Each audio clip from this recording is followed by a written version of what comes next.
Existían entonces los gigantes en la tierra, y también después cuando los hijos de Dios se unieron con las hijas de los hombres y engendraron hijos.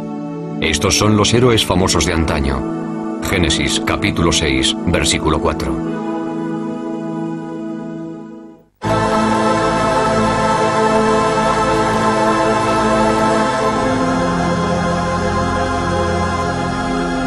Gigantes.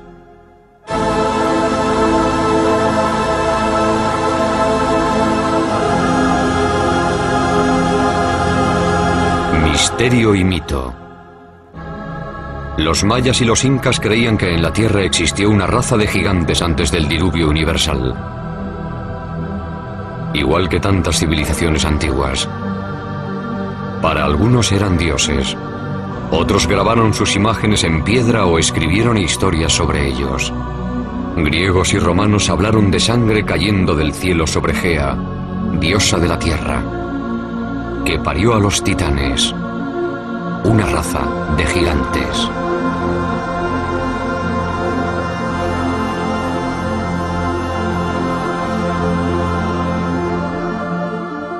Quizá el más famoso fue Goliat, el filisteo, uno de 5 hermanos gigantes. Wendell Jones es un arqueólogo con estilo propio. Ha pasado su vida estudiando a Goliat y el Arca de la Alianza, en la que según el Midrash, el libro sagrado judío, el gigante huyó. Goliat se abrió camino entre los soldados israelitas, se subió el arca a los hombros, atravesó varias ciudades y devolvió el arca a los filisteos. Fue en este campo, a 25 kilómetros al sudoeste del Jerusalén actual, donde, según la leyenda, murió Goliat. No a manos de un guerrero gigante como él, sino a manos de un niño, David, que según esta losa del siglo IX a.C., se convertiría en el rey de los israelitas. David se defendía con unas tiras largas de cuero negro. Se las colocó enrolladas al brazo y dijo: «Os habéis enfrentado a mí con una armadura, un casco y una espada, pero lucharé contra vosotros en nombre del Señor, Dios de Israel». Y sacó otras tiras de cuero, pero con una piedra dentro.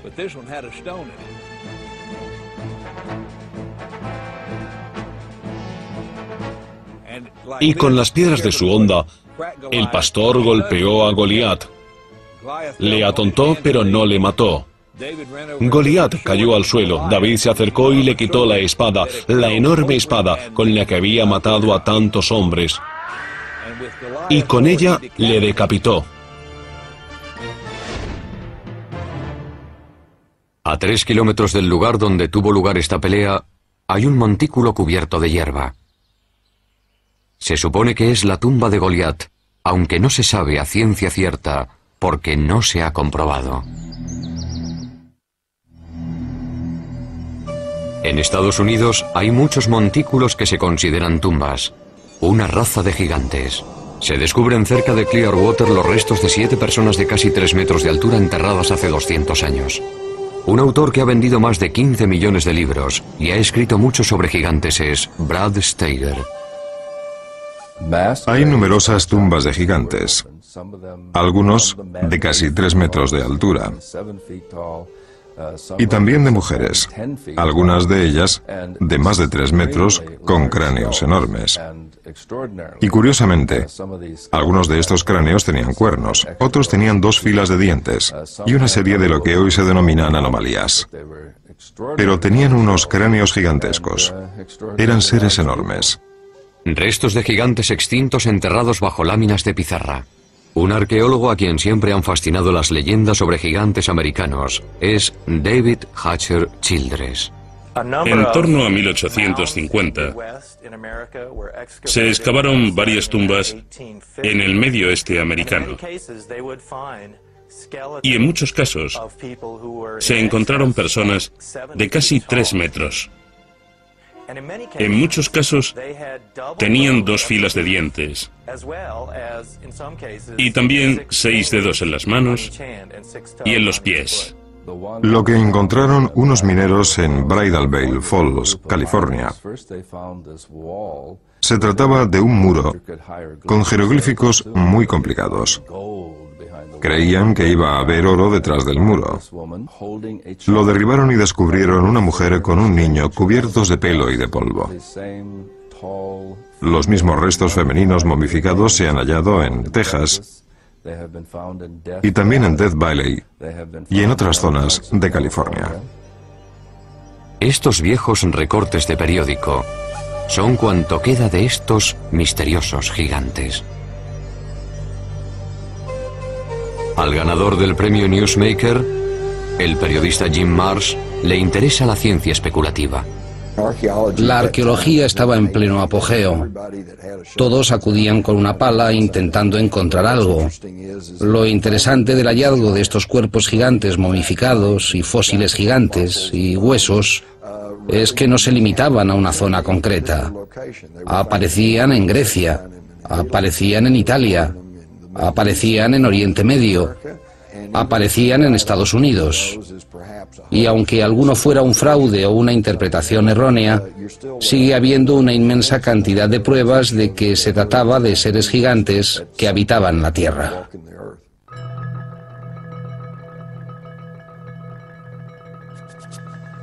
En 1912, los granjeros empezaron a llegar a esta cueva cerca de Lovelock, Nevada, en busca de guano de murciélago, un buen abono. Una vez dentro, se llevaron una sorpresa. Al cavar en los 4 o 5 metros de guano que había en esta cueva, empezaron a descubrir objetos muy curiosos. Había cestas con cebos para patos e instrumentos de caza y pesca en un lago cercano. Pero después descubrieron algo realmente extraño. Unos gigantes pelirrojos momificados. Estos gigantes medían casi 3 metros de alto. Muchos de ellos estaban momificados, como las momias egipcias. Tenían el pelo rojo y largo, hasta los hombros. Los granjeros estaban asombrados. No habían visto nada igual en su vida. Pero los indios Paiute, que vivían en la zona, sí lo sabían. De hecho, en 1883, Sarah Uyenemuka, una princesa Paiute, había escrito un libro llamado Vivir entre Paiutes. En el libro, hablaba de los gigantes pelirrojos que vivían cerca del lago, en esta cueva. Según decía, eran caníbales. La tribu devoraba a los muertos. Ellos lucharon contra mi pueblo. Mi pueblo recogió madera para tapar la entrada de la cueva. Después mi pueblo prendió fuego y les dijo: si no os rendís, moriréis. Pero no respondieron. Uno de los grandes misterios del oeste es, ¿qué fue de estos gigantes? De esta cueva se extrajeron casi 60 esqueletos. Hoy han desaparecido. ¿Puede tratarse de un encubrimiento arqueológico relacionado con los gigantes? Quizás solo se trate de una leyenda rural. O tal como se hace con los huesos de búfalo, pueden haberlos quemado para usarlos como abono. Sea cual sea la explicación, los restos de los gigantes han desaparecido. Pero a la vez, hay pruebas de su existencia por todo el mundo.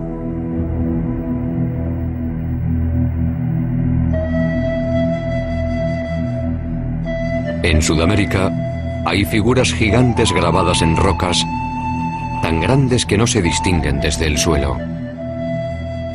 Pero desde el aire, las figuras son muy nítidas.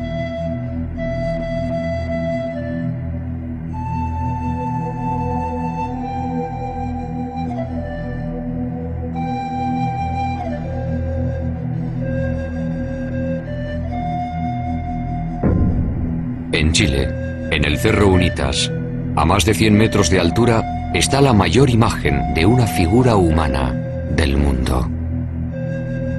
Figura humana del mundo. ¿Quién lo hizo y por qué? Es un misterio.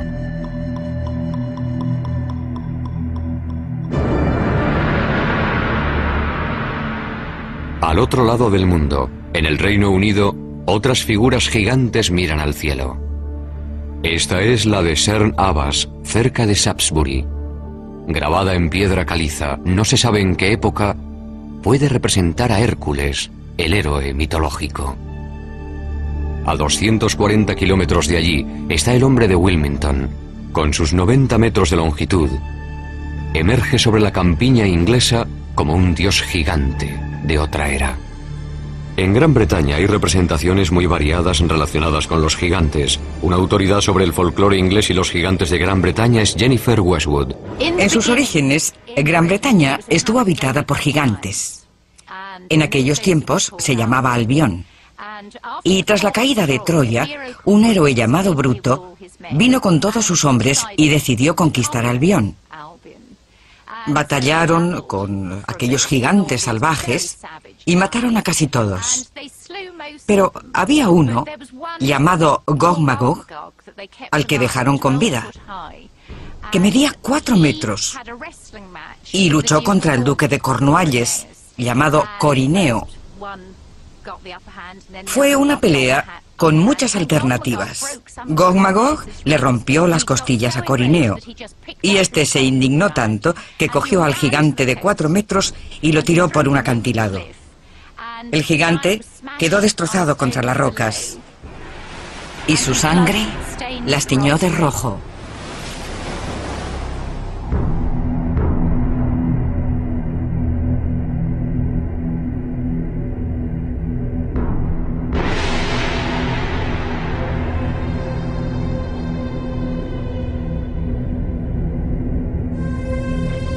Los gigantes también aparecen en la mitología de Stonehenge, la estructura megalítica más famosa del mundo.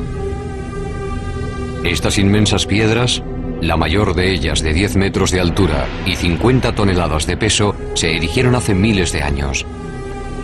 Los primeros británicos llamaban al círculo el baile de los gigantes, sus supuestos autores. ¿Quién construyó Stonehenge y cómo sigue siendo un misterio? Quizá la respuesta solo se encuentre en las leyendas. En el pasado pudieron disponer de otras tecnologías o de una capacidad mágica desconocida para crear estos monumentos.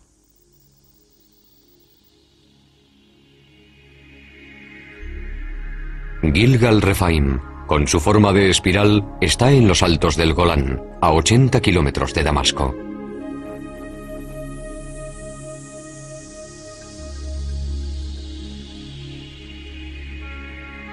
Construido con 40.000 toneladas de piedra, se parece enormemente a Stonehenge. A ambos se les atribuyen 5.000 años de antigüedad y tienen rocas megalíticas similares. Como Stonehenge, Gilgal se asocia con gigantes, si bien, en este caso, existen fragmentos bíblicos que apoyan esta teoría.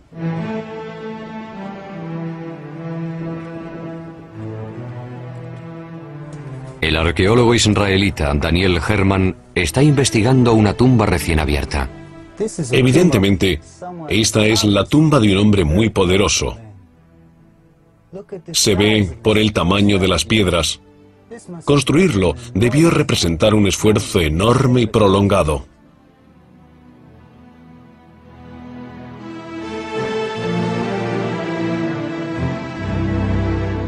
Cuando los israelitas llegaron y escribieron su Biblia, ya estaba aquí. Y registraron este lugar, según ellos, gobernado por Og, rey de Basán. A Og lo describe así el libro del Deuteronomio. Pues Og, rey de Basán, era el único que de la raza de los Rephaim quedaba. Rephaim significa gigante en hebreo.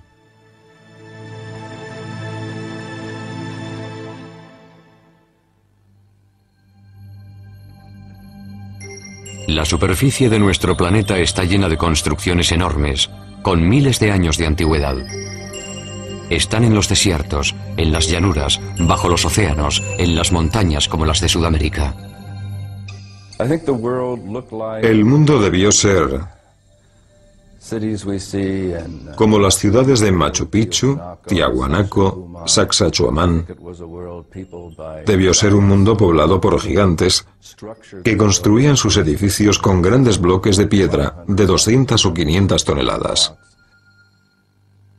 Ruinas de proporciones desmesuradas se encuentran por toda Centroamérica y Sudamérica.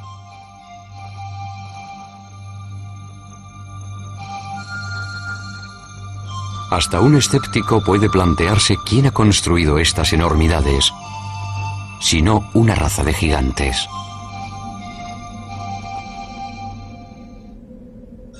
Las gentes de Malta creen que esta isla mediterránea fue el último reducto de los gigantes de Europa. Gigantilla, Malta. Un explorador dedicado al estudio de construcciones megalíticas es el autor de Los ojos de la Esfinge, Eric von Daniken. Malta tiene templos gigantescos. Son muy antiguos.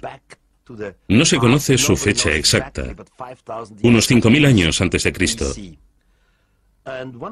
Y uno de los templos de Gozo se sigue llamando el sitio de los gigantes, Gigantilla. Según la leyenda, el templo lo construyó una diosa gigante. Los bloques son tan grandes, pesan tanto, que no los pudieron mover personas normales. En Bolivia, a solo 30 kilómetros del lago Titicaca, hay unas enormes plataformas de piedra. La mayor mide 29 metros de largo. Se calcula que pesa 900 toneladas. Está situada a 4.100 metros de altura, en los Andes, sin árboles, madera, nada. No se puede transportar una plataforma de 900 toneladas sin troncos de madera. Incluso con troncos, sería muy complicado. Pero ahí están, se pueden ver, tocar, fotografiar. Y no hay ninguna explicación posible. Los indios anteriores a los incas, los aymaras, no pudieron moverlas. Así que, ¿qué son? ¿Para qué son? No se sabe. Por toda la Tierra hay objetos que quizá hayan sido hechos por extraterrestres, o con una tecnología nueva, o por gigantes. ¿ET? ¿Gigantes? ¿Una nueva tecnología? Hay quienes lo creen. Como el autor del libro Arquitectos del Submundo, Bruce Rax. Los arquitectos son la raza o razas que construyeron los megalitos y el mundo antiguo, las pirámides, Stonehenge. Son quienes nos precedieron, quienes habitaron este mundo antes que nosotros. Los hemos llamado dioses, los hemos llamado gigantes. Dejaron sus obras tras ellos y no hemos podido repetirlas, pero ahora sí, somos capaces de poder apreciarlas como es debido. En el Líbano, a 65 kilómetros de Beirut, están las impresionantes ruinas de Baalbek. Este lugar se menciona en el libro de Reyes del Antiguo Testamento. Baalbek en concreto es un buen ejemplo. Tiene un trilito, las piedras más grandes usadas jamás en construcción. Son tan grandes que no sabemos ni cuánto pesan. Las piedras se tallaron, se transportaron, se elevaron unos 10 metros y se colocaron tan juntas que no cabe ni una cuchilla ni una hoja de papel entre ellas. No se sabe cómo lo hicieron. No existe ninguna grúa que pueda levantar un peso semejante. No se sabe bien. Pero según la tradición árabe, los primeros templos se edificaron aquí después del diluvio, para el rey bíblico Nimrod.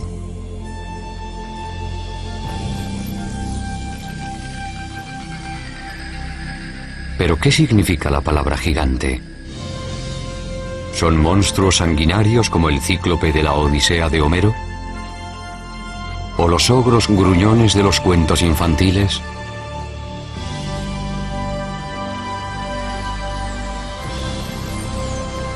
podrían ser gigantes pacíficos, que viven como nosotros, pacíficos, que viven como nosotros, paseando por la ciudad a plena luz del día?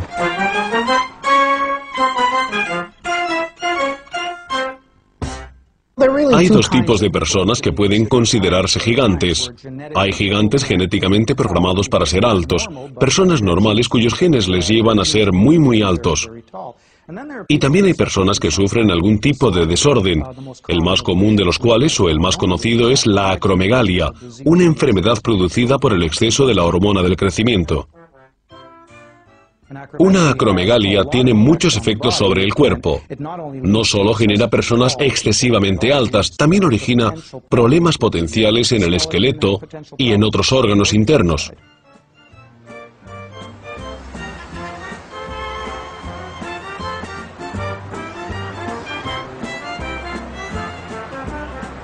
Ryan es un joven sano, normal y bien proporcionado, que mide más de 2 metros. Ojalá yo fuera como él. ¿Por qué un hombre llega a ser tan alto? ¿Es hereditario, nutritivo o hay algo más? ¿Son los gigantes personas normales con una altura excepcional?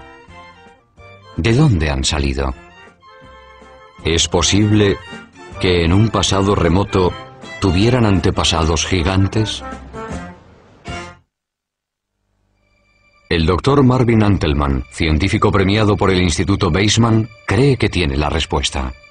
Si observamos todo el material genético del primer hombre, no nos sorprenderá descubrir hoy un gigante entre nosotros, ya que podría existir un gen recesivo que produjera algo semejante.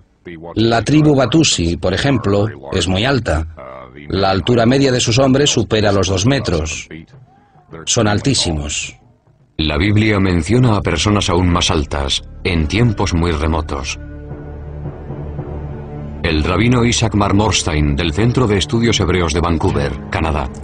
Parece bastante claro, por menciones en el Génesis, en el libro de los Números y en el Deuteronomio, que no se contradicen entre sí, que hubo seres gigantes en una época anterior al diluvio.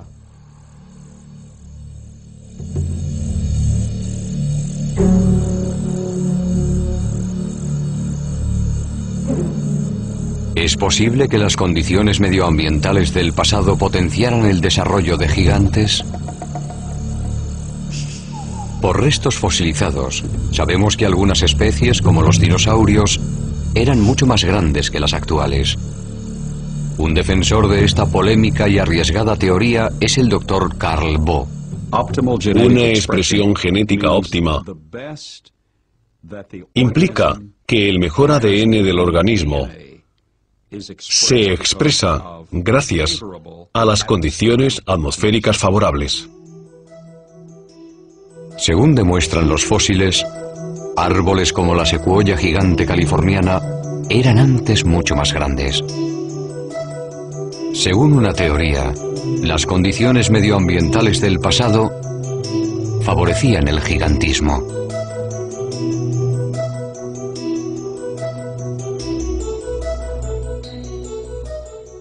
En estas condiciones, las plantas y animales vivían más. Eran mucho más grandes, que es precisamente lo que indican los restos geológicos fosilizados. Plantas mucho mayores, formas de vida mucho mayores. Animales que miden hoy 3 metros, medían 5 o 6 metros. Por ejemplo, un insecto como la libélula. Hoy las alas de la libélula miden unos 12 centímetros. Las de la Meganeropsis, su antepasado según restos fósiles, medían casi 2 metros. En el pasado todo era más grande. Yo creo que en mejores condiciones atmosféricas, las personas no solo vivían más, sino que eran mucho más altas.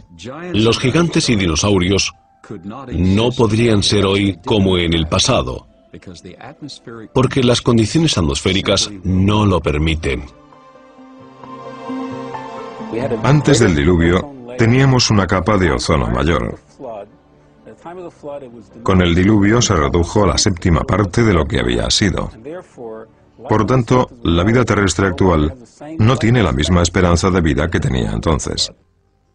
Una capa de ozono más fina implica una menor protección frente a la radiación iónica del espacio y en especial para las plantas y para los animales. Mi interés por las condiciones primitivas de la Tierra,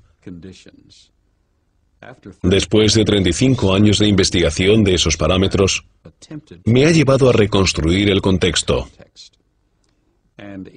Para ello, nuestros ingenieros han recreado una biosfera en la que se duplica la presión atmosférica, se incrementa la energía electromagnética y el nivel de oxígeno, pero no el nivel de toxicidad porque no hay radiación ultravioleta.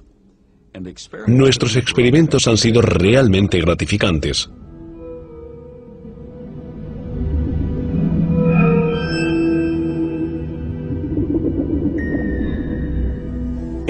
En un experimento científico controlado, hemos medido los efectos de un campo magnético poseléctrico sobre los sistemas biológicos. Tenemos pirañas pacúes que hoy en día alcanzan este tamaño a los 3 años y medio, en condiciones óptimas. Y ahora miden 60 centímetros más y pesan algo menos de 10 kilos. En estas condiciones controladas, estamos produciendo gigantismo a un ritmo acelerado. Aparentemente, el proyecto parece interesante, aunque por ahora no lo hayan duplicado otros científicos. La conclusión es que la leyenda parece cierta, que existieron seres gigantes en el pasado y que con el avance de la historia humana, o debido a cambios fisiológicos, mentales o espirituales, los seres supervivientes son más pequeños por su carga genética. Pero la posibilidad de que existieran otras subespecies humanas parece establecerse claramente en la Biblia. En el libro de los Números se dice que Moisés, tras vagar por el desierto con su pueblo, envió a sus hombres a buscar un lugar de asentamiento. Estos llegaron a Hebrón. Al volver le dijeron: allí vimos ciertos monstruos hijos de raza de gigantes que en comparación con ellos parecíamos como langostas.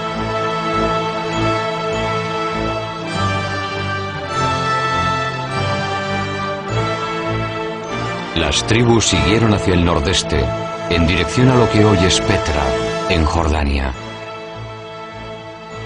Y allí también, según la Biblia, había gigantes. Fueran donde fueran, hallaban huellas de gigantes.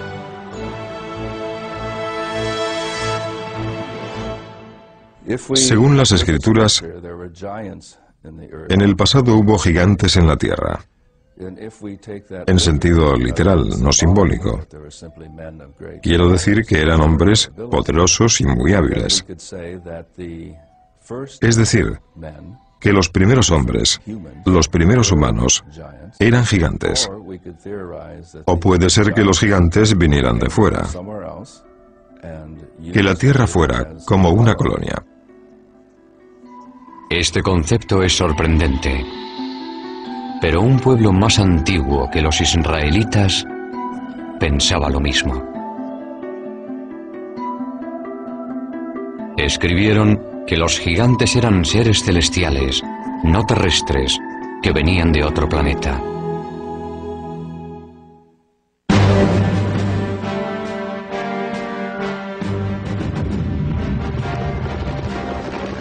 Aquí se luchó la Guerra del Golfo. Hoy se llama Irak. En el pasado surgieron aquí varias grandes civilizaciones. Una de ellas, Babilonia, fue legendaria por su riqueza y su esplendor.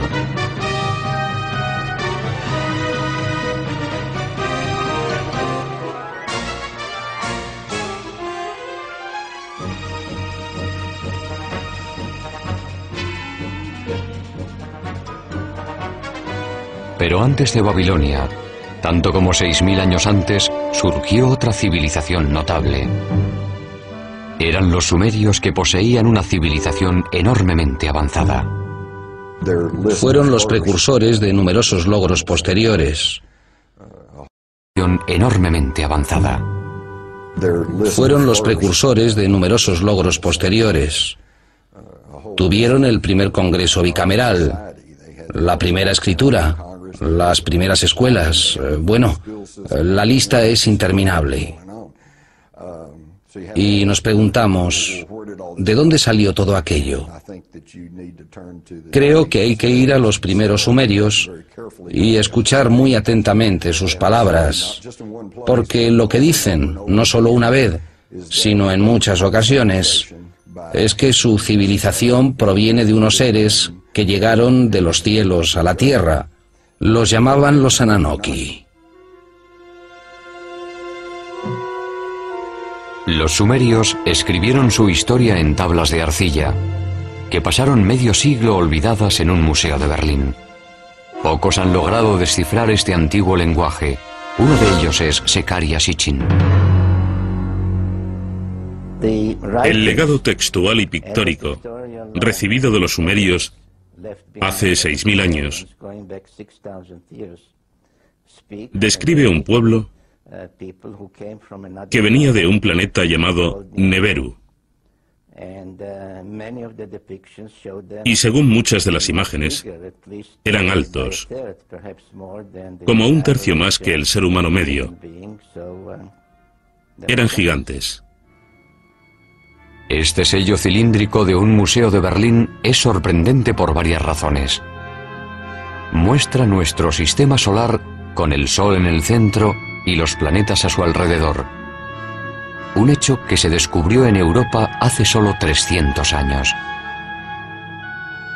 También está el planeta Plutón, que no se descubrió hasta 1930. Además aparece otro planeta que los sumerios llamaban Neberu, y del que venían, según ellos, los Ananoki o gigantes celestiales. Si miramos las tres figuras que aparecen aquí, parecen del mismo tamaño.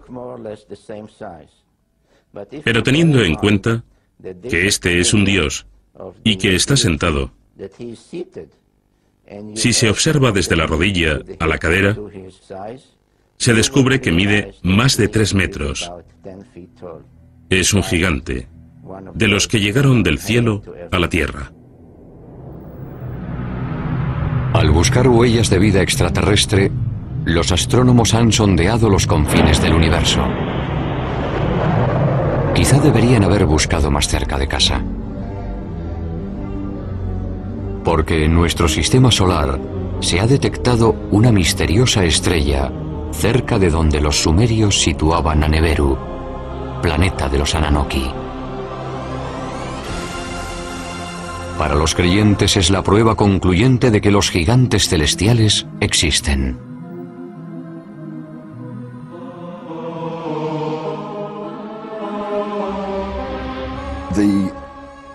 El texto sumerio, a grandes rasgos, nos dice que hace más de 400.000 años los Ananoki llegaron del espacio y aterrizaron en el valle del Tigris-Éufrates.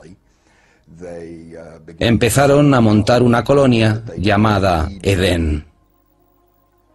Según el Génesis, en Edén o Edén, Adán fue creado a partir del polvo y Eva de una de sus costillas. Pero hay una versión tecnológica sobre el origen de la vida. Al necesitar mano de obra, la evolución dio un salto y recurrió a la ingeniería genética. Mezclaron el esperma de un Ananoki con óvulos de un humanoide primitivo, de uno de los hombres prehistóricos, cuyos restos están apareciendo en África, la famosa Lucy, y produjeron un híbrido que se convirtió en Cromañón, el hombre moderno.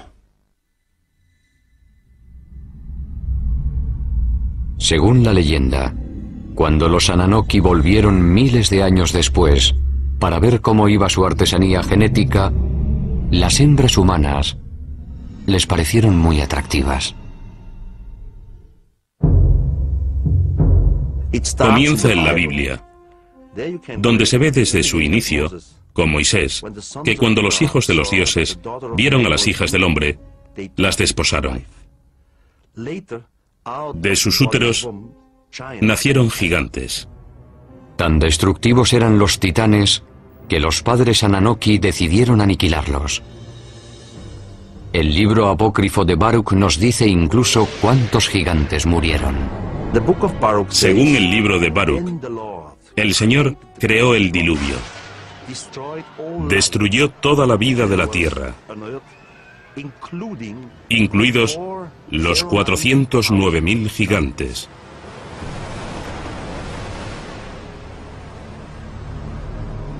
Según parece, algunos titanes sobrevivieron.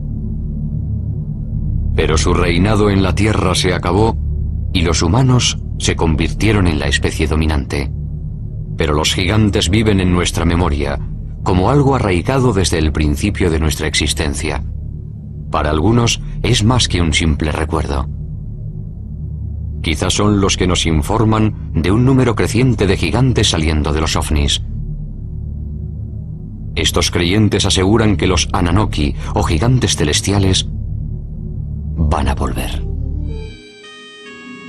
En los últimos 10 años, han aumentado los avistamientos de ovnis con ocupantes gigantes. La antigua directora de la Asociación Británica de Investigación de OVNIs, Jenny Randall, conoce estas estadísticas. Al analizar 15.000 encuentros, los gigantes cada año se mencionan más, desde 1965 en adelante.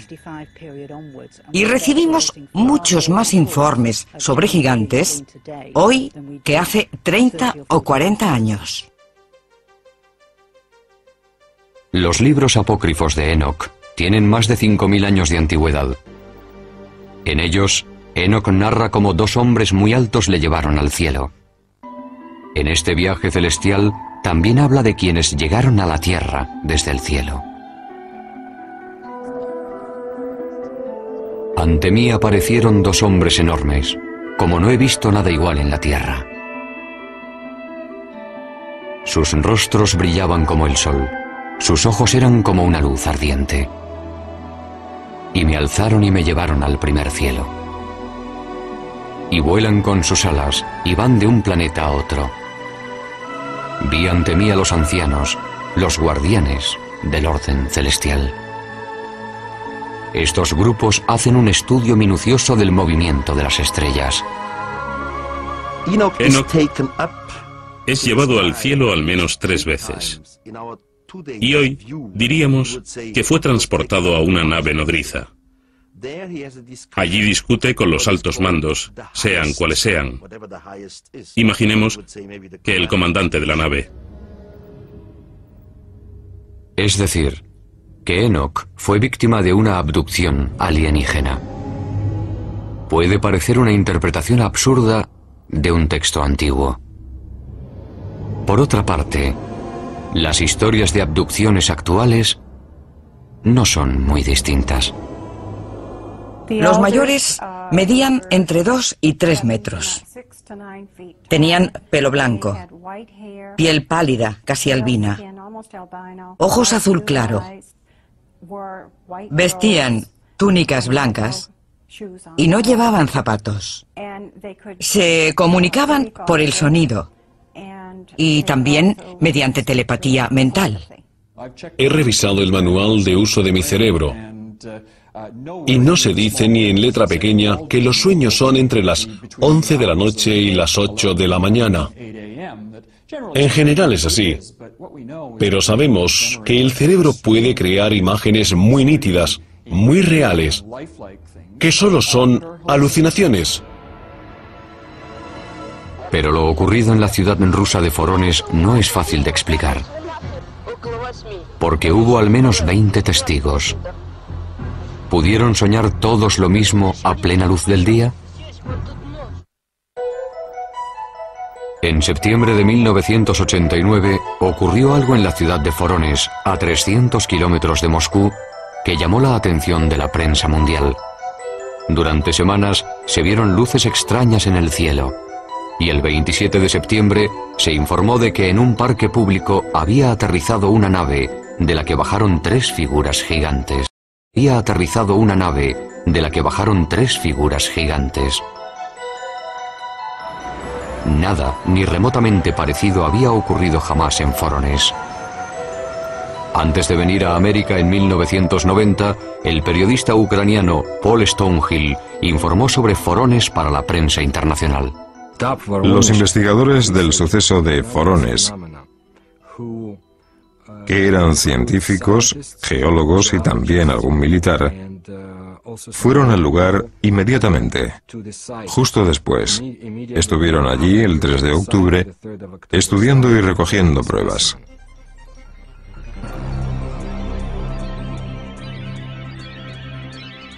El encuentro causó sensación en la televisión nacional y en la prensa internacional.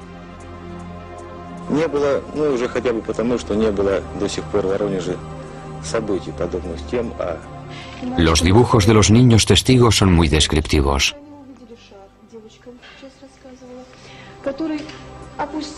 Llamó la atención de la prensa mundial porque lo confirmó TASS, la agencia de prensa soviética, que hasta entonces no daba credibilidad a estos asuntos. Pudieron hablar con muchos testigos, tanto adultos como niños, policías, profesores, alumnos, científicos que habían visto ovnis parecidos o distintos. La cuestión era que unos seres gigantes salidos de una nave extraña, después de investigar en Forones, habían vuelto a su nave y se habían ido.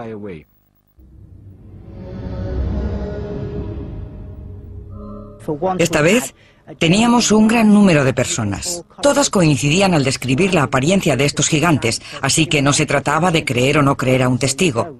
Era imposible no creerlos porque había muchos de ellos hablando de lo mismo. Yo estaba en el Parque del Sur, cerca de la carretera, y vi un objeto volador a una altura de entre 200 y 250 metros. Se quedó a la misma altura, sin moverse horizontalmente. Eso me interesó mucho, porque no podía ser un globo meteorológico. Hubo un chirrido, como una perforadora en plena tarea, quizá haciendo un agujero en el suelo. Las criaturas salieron de la nave. No parecían personas normales, eran mucho más altos. Tenían hombros, pero no vi la cabeza. Era enorme, muy grande, más que nosotros. Parecía muy fuerte. En 1989, Sergei Makarov fue uno de los colegiales que estaba en el parque de Forones. Recuerdo un grupo muy grande de personas, todos asustados, todos pálidos. Yo estaba asombrado.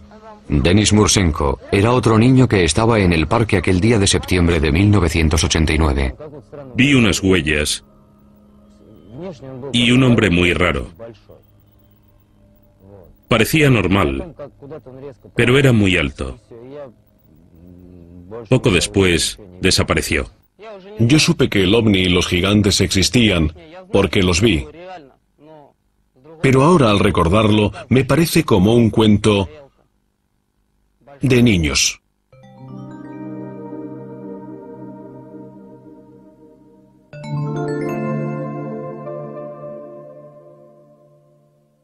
Lo que vemos hoy es lo que se ha visto a lo largo de la historia, no es nuevo. Todo lo relativo al fenómeno ovni es algo que siempre ha ocurrido y existe en las mitologías primitivas del mundo entero.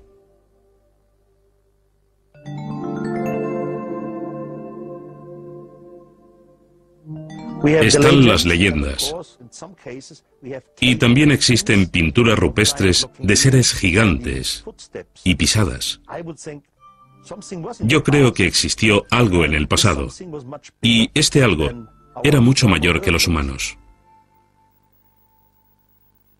¿Eran realmente nuestros padres? Eran los patriarcas que nos precedieron, mencionados en las leyendas, los gigantes del Olimpo, nuestros antepasados.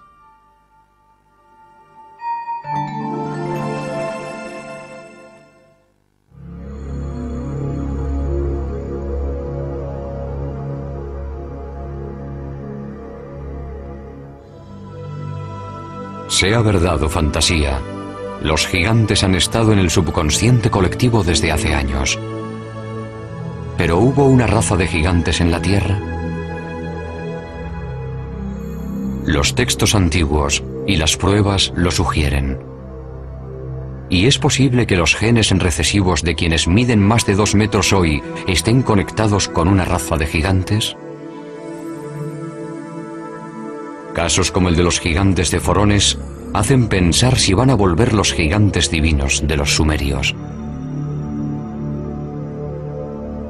Pero sean reales, imaginarios o alegóricos, una cosa es cierta. El misterio y el mito de los gigantes nos acompañará durante mucho tiempo.